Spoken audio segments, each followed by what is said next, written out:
ನನ್ ಮೇಲೆ ಈಗಾಗಲೇ ಕರಪ್ಷನ್ ಜಾಸ್ತಿ ಇದೆ. ಇದೇ ಸಿಕ್ಕಿದ ಚಾನ್ಸ್ ಅಂದ್ಬಿಟ್ಟು ನಂದು ಎಲ್ಲಿಕ್ಲಿ ಅಂತ ಅಪೋಸಿಷನ್ ಲೀಡರ್ಗಳು ಕಾಯ್ತವ್ರೆ.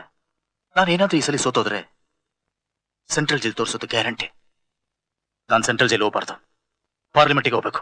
ಅರೆ ನೀನ್ ಮಾಡಿದಿಲ್ಲ ಜುಜುಬಿ ಕಣೋ.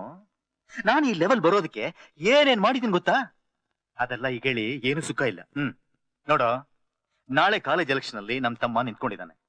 ಕಾಲೇಜಲ್ಲಿ ಸ್ವಲ್ಪ ಸಪೋರ್ಟ್ ಮಾಡಿ ಇವನ್ನ ಗೆಲ್ಸು.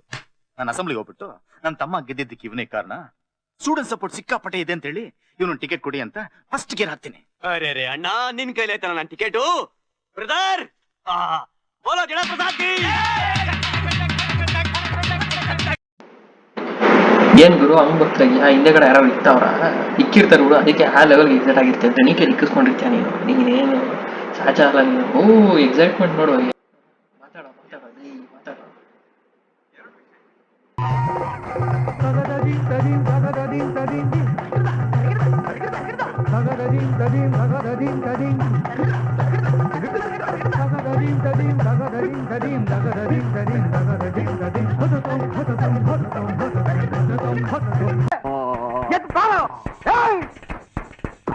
ಯಾವ್ದಿದು ಹುಚ್ಚಿನ ಅರ್ಧ ರಾತ್ರಿ ಬೊಂಬಡಿ ಹೊಡಿತಾ ಇರೋದು? ಒಳ್ಳೆ ಕನಸಿತ್ತು, ಹಾಳು ಮಾಡ್ಬಿಟ್ಟ ನನ್ನ ನೋಡ್ತಾ ಇದ್ಯಾ? ತಂಬಿದೆ ಹಿಡಿದ ಕೆಳಗಡೆ. ಮಧ್ಯರಾತ್ರಿ ಬಂದು ಡಿಸ್ಟರ್ಬ್ ಮಾಡ್ತಿದ್ಯಾ? ಗಂಟೆ ಬೇರೆ 12 ಆಯ್ತು, ಎಣ್ಣೆ ಬೇರೆ ಹೊಡೆದು ಬಿಟ್ಟಿದ್ದೀನಿ. ನನ್ ಮೂಡೇನಾರು ಹಾಳು ಮಾಡ್ಬಿಟ್ರೆ ನಿನ್ ಕಣಿಗೆ ಹೆಂಗ್ ಕಾಣ್ತಾ ಇದೀನೋ? ಒಳ್ಳೆ ಕೋಜ ತರ ಕಾಣ್ತಾ ಇದೀಯಾ. ನೀ ಮೈನ್ ಜಾಸ್ತಿ ಆಡ್ಕೋಬೇಡ. ನೀನು ಹುಟ್ಟಿರೋದ ನಾಲಾಯಕ ಕಣ. ನೀನೇನಕ್ಕೆ ಬದುಕಿದ್ಯಾ? ಸತ್ತೋಗಲಿ. ನಾನು 3 ಜನರು ತಾಳೆ ತಂದು ಕೂರಿಸ್ತೀನಪ್ಪ. ನಮ್ಗೆ ಗೊತ್ತಿದೆ ಸಮೀರ್ ಎಂಪಿ ಅವರ ಅಪ್ಪ ಅವನಲ್ಲ. ಇಡೀ ಕರ್ನಾಟಕ ಗೊತ್ತು ಕಣ ನಿಮ್ಮಪ್ಪ ಯಾರು ಅಂತ. ತಲೆ ಕೆಡ್ಸ್ಕೊಂಬೇಡ ನೀನ್ ಕಮೆಂಟ್ ಆನ್ ಮಾಡೋ. ನೀನು ತಾಕತ್ತಿದ್ರೆ ನಿನ್ ಗಂಡಸ ಕಮೆಂಟ್ ಆನ್ ಮಾಡೋ. ಚೆಂಡ್ ಅಂತ ಮಾಡಬೇಡ. ನಾನು ಎಕಡ ನೀನು ಪ್ರೆಸ್ ರಿಪೋರ್ಟರ್ ಆದ್ರೆ ಬಿಟ್ಬಿಡ್ತೀನ ನಾನು. ಏನಂತ ಅಂದಿದ್ಯಾ ನೀನು? ಓದಲ್ವಲ್ಲ, ಇನ್ನೊಬ್ಬ ಪ್ರೆಸ್ ರಿಪೋರ್ಟರ್ ನಡೆ ಗಾಂಡು ಕಂತ್ರಿ ನಾಯಿ. ಅದೆಂಗೋ ನಿನ್ ಪ್ರೆಸ್ ರಿಪೋರ್ಟರ್, ಅದೆಂಗೋ ನಿಂಗೆ ಪೆನ್ ಕೊಟ್ರ ನಡೆ. ಒಂದೊಂದು ಸೀನ್ ಎಕ್ಸ್ಪ್ಲೇನ್ ಮಾಡ್ತಿದ್ದೆ, ಕುತ್ಕೊಳ್ತ್ಯಾ? ನಮ್ಮ ಮಗನೇ ಕಮೆಂಟ್ ಕೊಡ್ತ್ಯಾ? ಎಷ್ಟು ತಿಳ್ಕೊಂಡಿದ್ಯಾ ದುಡ್ಡು ಕೆಲವು ರಾಜಕೀಯ ವ್ಯಕ್ತಿಗಳ ಹತ್ರ? ಜಿಮ್ರೋಡಿ ಸರ್, ಮಟ್ಟಣ್ಣವರು ಸರ್, ಮಟ್ಟಣ್ಣವ್ರ ಅಪ್ಪ ಅಂತ ಕರಿ. ನೀನ್ ದಣಿನಪ್ಪ ಅಂತ ಕರಿ. ಜಿಮ್ರೋಡಿ ತಾತ, ಮಟ್ಟಣ್ಣವ್ರ ಅಪ್ಪ. ನೀನ್ ದಣಿನಪ್ಪ ಅಂತ ಕರಿ. ಇನ್ನೊಬ್ಬ ಸೆಕೆಂಡ್ ಅಪ್ಪ. ಓ ನಿನ್ಗೆ ಚೆನ್ನಾಗಿ 20 ಜನ ಇದೆ ಇಡೀ ಕರ್ನಾಟಕಕ್ಕೆ ಗೊತ್ತು ನೀವಂತ ಗಾಂಡು ಅಂತ. ಏನ್ ಶೆಣ್ ಬಾಳ್ ಮಾಡ್ತಾ ಏನ್ ಮರ್ಯಾದೆ ಜಾತಿ ತರ್ತಾ ಇದೆಯಾ? ನೀನ್ ಏನ್ ಭಾಷೆ ಹೆಣ್ಮಕ್ಳಿಗೆ ಗೌರವ ಮಾಡ್ತಾ ಇದ್ಯಾ? ಲೋಫರ್ ಮಕ್ಕಳ್ರ ನಾಳೆ ನಿಮ್ಮ ಮನೆ ಹೆಣ್ಮಕ್ಳು ಇದೇ ತರ ನೋಡ್ತಾರೆ, ಕೆಟ್ಟಾಗಿ ನೋಡ್ತಾರೆ.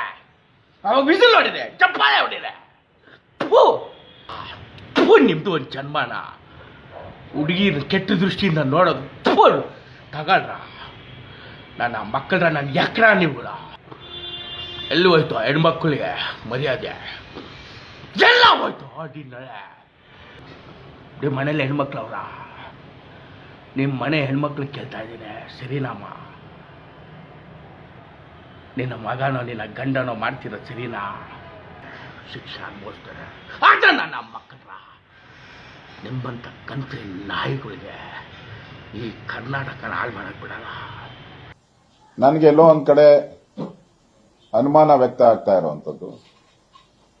ಈಗ ಇದನ್ನ ಸೋಷಿಯಲ್ ಮೀಡಿಯಾದಲ್ಲಿ ದಿನನಿತ್ಯ ಅಪ್ಲೋಡ್ ಮಾಡ್ತಾ ಇರೋದು ಅದು ಮುಸ್ಲಿಂ ಯಾರೋ ಒಬ್ಬ ಯುವಕ, ಮುಸ್ಲಿಂ ಅವನು. ಆಮೇಲೆ ಇದು ಕರ್ನಾಟಕಕ್ಕೆ ಸಂಬಂಧಪಟ್ಟಂತ ವಿಚಾರ. ಕೇರಳದ ಕಮ್ಯುನಿಸ್ಟ್ ಸರ್ಕಾರ, ಕೇರಳದ ಕಮ್ಯುನಿಸ್ಟ್ ಸರ್ಕಾರ ಇದನ್ನು ಕೂಡ ಇದರಲ್ಲಿ ಬಹಳ ಮುತುವರ್ಜಿ ವಹಿಸ್ತಾ ಇದೆ. ಬಹಳ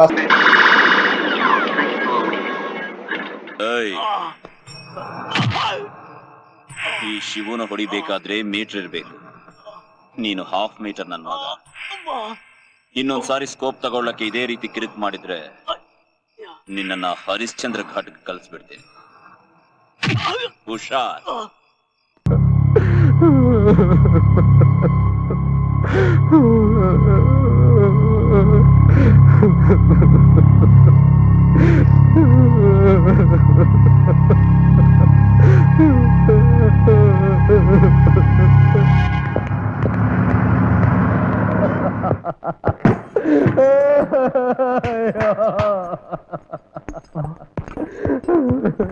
ಯಾಕೆ ಮಾತಾಡ್ತಾ ಇದ್ದೀರಾ?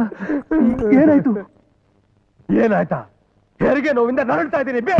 ಮಗನೇ, ಮಗನ ಮುಗಿಸಕ್ಕಾಗ್ಲಿಲ್ಲ. ನೀನೊಬ್ಬ ನಾಮರ್ದ, ಇವನೊಬ್ಬ ಪೌನೆ ಆರ್ಟ್. ನಿನಗೆ ಮೀಟರ್ ಇಲ್ಲ, ಇವನಿಗೆ ಹಂಡಲ್ ನರ ಇಲ್ಲ. ನಿಮ್ಮಿಬ್ರು ನಂಬ್ಕೊಂಡು ನಾನು ಕೋಚ್ ಆಗ್ಬಿಟ್ಟೆ. ಈಗ ಅವನ ಮುಟ್ಬಿಟ್ಟು ಬಂದಿದ್ದೀರಾ? ಅವನು ಯಾವಾಗ ನಮ್ಮನ್ನ ಕಬ್ಬನ್ಪೇಟೆ ರೇಷ್ಮೆ ಸೀರೆ ಉಡಿಸಿ ಶಿವಾಜಿನಗರ ಕರೆಂಟ್ ಇದ್ದ ಜಾಗದಲ್ಲಿ ನಿಲ್ಲಿಸ್ತಾನಂತ ಗೊತ್ತಿಲ್ಲ.